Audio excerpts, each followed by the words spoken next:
नमस्कार, मेरा नाम है ब्रिजेश यादव। फिर हाजिर हूँ एक नई वारदात, एक सच्ची घटना को लेकर। आज की कहानी काफी अजीब है। पहले पुलिस वालों ने जिस बात को हंसी में उड़ा दिया था, बाद में वही बात एक देश के लिए सनसनीखेज केस की नजीर बन गई। ये हांगकांग की कहानी है। इस देश में इससे ज्यादा खौफनाक कोई क्राइम अभी तक नहीं हुआ है।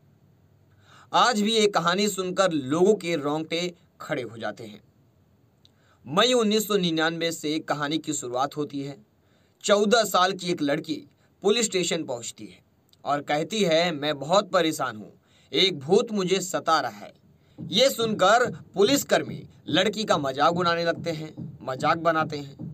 लड़की कहती है, ये बात हंसने की नहीं है सर, ये सच है। दरअसल जो भूत मुझे दिखता है वह भूत एक औरत है। वह भूत कई बार बिजली की तारों में बंधी हुई दिखती है। उसे गले को घोटा जा रहा है, यानी उसके गले को कोई दबा रहा है। पूरी शरीर पर चोट के निशान है। लड़की बोलती है पुलिस वालों से कि वो मुझसे मदद मांग रही है। फिर वो मर जाती है। मैं रोज यही सपना देखती हूँ। मुझे लगता है कि किसी औरत की हत्या हुई है जो इंसाफ चाहती है। पुलिस वाले लड़की को टरका कर पुलिस स्टेशन से वापस भेज देते हैं, यानी समझा के लड़की को वापस भेज देते हैं कि लड़की सपना देखिए डर गई है। फिर अगले दिन वो दोबारा पुलिस स्टेशन पहुंच जाती है।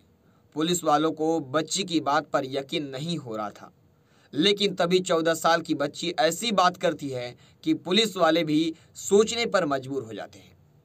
लड़की कहती है कि जो कत्ल का सपना मैं देखती हूँ उसमें कई लोग शामिल हैं जो युवती का कत्ल कर रहे हैं, और जाने अनजाने में कत्ल करने वालों में एक मैं भी हूं। लड़की की ये बात सुनकर पुलिस वाले भी हैरान रह जाते हैं। अब पुलिसकर्मी लड़की से पूछते हैं कि अच्छा ये बताओ कि ये कहाँ का मामला है।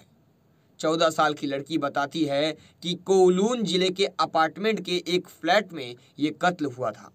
जिसके बाद पुलिस लड़की को लेकर उसी अपार्टमेंट में पहुंच जाती है और फ्लैट का दरवाजा खोला जाता है। घर के अंदर से अजीब सी बदबू आ रही थी। पुलिस ने पूरे घर की तलाशी लेना शुरू किया तो पूरे घर में हेलो किटी नाम की गुड़िया से भरा हुआ था। घर में बिस्तर पर जलपरी के आकार की विशालकाय हेलो किटी डॉल भी पड़ी थी। ये आम गुड़िया के मुकाबले बहुत बड़ी दिखती थी। पुलिस उस डॉल को देखकर चौंक जाती है। डॉल की तलाशी लेती है तो देखती है कि डॉल के सिर और गर्दन के हिस्से को काटा गया है और फिर सिला गया है। पुलिस ने डॉल के सिर वाले हिस्से को खोलते ही दंग रह जाती है। डॉल के अंदर एक इंसानी सिर रखा हुआ था। सिर को देखकर ऐसा लग रहा था कि सिर के साथ बहुत कुछ हुआ है। सिर को पानी में उबाला गया था और उसके टुकड़े करने की भी कोशिश की गई थी। पुलिस को सिर मिला तो बच्चे की बात पर यकीन हो गया कि यहाँ कोई कत्ल हुआ है। यहीं से सामने आई कत्ल की चौंका देने वाली कहानी। हांगकांग के इतिहास में ऐसी कहानी ना कभी देखी गई, ना कभी सुनी गई थी। दरअसल कहानी हांगकांग की एक लड़की की है। हांगकांग में एक मामूली परिवार में पैदा हुई फैन मैन ई, जो एक बचपन में ही अनाथ हो गई थी। पहले चाइल्ड होम में रही और बड़ी हो गई तो उसे ड्रग्स की लत लग गई।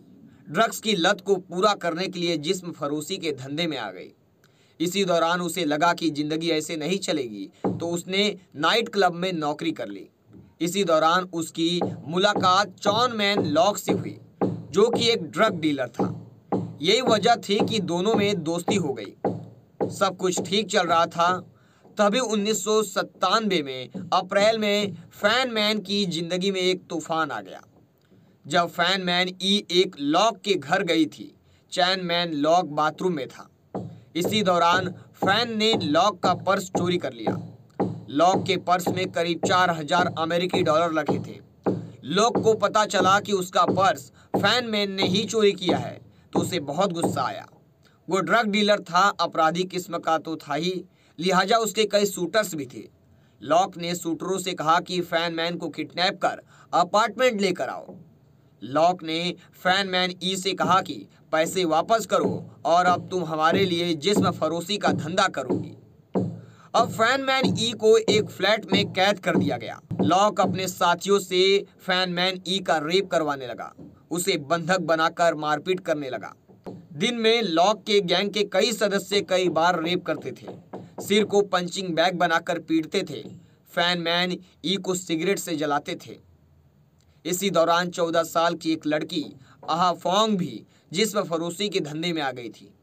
एक रोज लड़की को भी अपार्टमेंट ले जाया गया, जहां उसने देखा कि फैन मैन ई पर जुल्म हो रहे थे। खाने पीने के लिए मलमूत्र दिया जाता था। गैंग के सदस्य फैन मैन ई को एक साथ 50-50 पंच मार रहे थे। गैंग के लोगों ने मैन ई को पंच मारे। महीने भर तक यूं ही सिलसिला चलता रहा। आखिरकार एक दिन अप्रैल 1997 में फैन मैन की मौत हो गई। फैन मैन जो लड़की थी, उसके मरने के बाद लॉक को खबर दी गई और वो बोला कि लाश के टुकड़े कर दो। लिहाजा बाथटब में लाश के टुकड़े टुकड़े किए जाते हैं। लॉक ने अपने गुर्गों से कहा कि ऐसा करो जिससे कहीं लाश की बदबू ना आए। जिसके बाद घर में रखे बर्तनों में शरीर के टुकड़ों को उबाला जाता है और पकाया जाता है। गैंग के लोग उबलते अंगों को पॉली बैग में यानी थैली में भरकर उसे कचरे में फेंक देते हैं। हर रोज यही सिलसिला जारी था। शरीर के कुछ अंगों को जार में भी रखा जाता था, यानी डब्बे में बंद करके। अब फैन मैन ई का सिर बचा था, लिहाजा सिर को भी उबाल लिया गया। लॉक सोच रहा था कि सिर का क्या किया जाए, क्योंकि सिर को बाहर फेंकने से लड़की की पहचान हो सकती थी। लिहाजा उसने एक मछली के आकार की एक बड़ी हेलिकोइड डॉल मंगाई। हेलोकिड डॉल से सिर के पास से कॉटन निकाला और वहीं फैन मैन ई का सिर रख कर सिल दिया। अंगों को फेंके जाने का सिलसिला लगातार जारी था। अब मई का महीना आ गया। मई के ही महीने में 14 साल की लड़की फोंग को पता चला कि फैन मैन ई मर चुकी है। वो बेचैन रहने लगी। उसके सपने में वही सब कुछ दिखाई देता था। फैन मैन ई उसके सपने में आकर गिड़गिड़ाती थी। बिजली के तारों से बंधी फैन मैन ई जुल्म सहती। फैन मैन ई उसे इंसाफ की गुहार लगाती थी। तब जाकर ये 14 साल की लड़की पुलिस स्टेशन में पहुंच जाती है। जांच शुरू हुई। पुलिस को शरीर के कई हिस्से मिले। मौत की वजह साइंसदान तलाश रहे थे। पोस्टमार्टम रिपोर्ट इस बात को साफ नहीं कर सकी कि मौत की वजह क्या थी। पुलिस ने फोंग को वादा माफी गवाह बनाया और पुलिस प्रोटेक्शन दिया। बच्ची की गवाही कोर्ट में हुई और कोर्ट ने कहा कि हूबहू जो दर्दनाक कहानी फोंग ने सुनाई तो उसको सुनने लायक भी नहीं है। जांच के बाद पुलिस ने 3 लोगों को गिरफ्तार कर लिया। गिरफ्तार लोगों में चॉन मैन लॉक और उसके 2 शूटर शामिल थे। अब अदालत में मुकदमा चलने लगा। सवाल ये था कि चॉन मैन लॉक का कत्ल हुआ या फिर जुल्म के दौरान उसकी मौत हुई। अदालत ने माना कि उसकी मौत कत्ल करने की नीयत से नहीं हुई। लॉक समेत तीनों आरोपियों पर मैनस्लॉटर के चार्जेस लगाए गए। अदालत ने कहा कि इन्होंने लाश के टुकड़े किए, मांस पकाया और सिर को उबालकर डॉल के सिर में डालने जैसा जघन्य अपराध किया है, जो कि हांगकांग के इतिहास में कभी ना देखा गया और कभी ना सुना गया।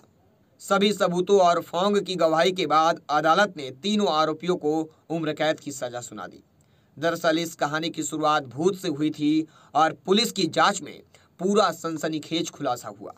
अदालत में जब साइंटिस्ट ने किटी डॉल को अदालत में पेश किया तो बहुत गंध आ रही थी, जबकि लैब में जांच के दौरान उसमें किसी तरह की कोई गंध नहीं आ रही थी।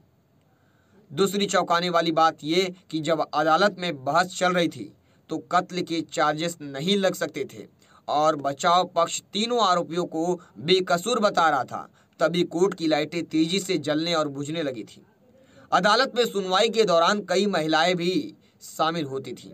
यहाँ तक कि जज ने कहा कि मुझे इन महिलाओं के चेहरों में कई बार फैन मैन ई नजर आती है। यहाँ तक कि जिस अपार्टमेंट में फैन मैन ई की मौत हुई थी, वहाँ के किराएदारों को अजीब अजीब आवाज़ सुनाई देती थी। कई किराएदारों तो घबरा कर भाग खड़े हुए। यहाँ तक कि पड़ोसी भी भाग गए। कोई भी इस इमारत में रहना नहीं चाहता था जहाँ मरी थी वो लड़की। लिहाजा 2012 में मालिक ने अपार्टमेंट को जमींदोज करा दिया, यानी गिरा दिया। ये कहानी हांगकांग के सरकारी दस्तावेज में आज भी दर्ज है। कहानी को पूरी दुनिया हेलो किटी डॉल के नाम से जानती है।